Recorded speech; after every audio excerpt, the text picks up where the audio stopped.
Nongea na Sonara, hivi unajijua kiasi gani umezingua we fala? Sonara, hii dhahabu unaleta masiara, yani meno yanavong'aa nazidiwa na hivi kweli ile ni dhahabu? Mbona inakuja fuahiji nikikukamata Sonara na kuvunja na kuahidi? Meno hayamvuki, maumivu yanamzidi, ana wiki ya 3 mwanetu, mswaki ya pigi. We Sonara, kweli vipimo vya meno viko stable? Unazingua ujua, tuletee sio michezo, hata kama ndo ubunifu. Ndo mchonge mwanetu meno ya mbele akicheka na kuwa kama magego. We Sonara, unanisikia? Haumetega tu masikio. We Sonara, umenielewa kweli?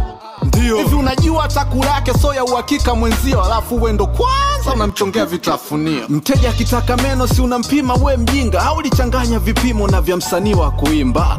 Maana mwanetu domo mdote limevimba. Hivi vipimo vya meno ni vya mbuzi au vya simu? Mwana alitaka madini, vitu gani wewe umemgea? Hivi hii ni dhabu kweli ama ni ya kuchomelea? Anashindwa kwa control, meno anamuelemea, hata taarifa ya msiba mwanetu anachekelea.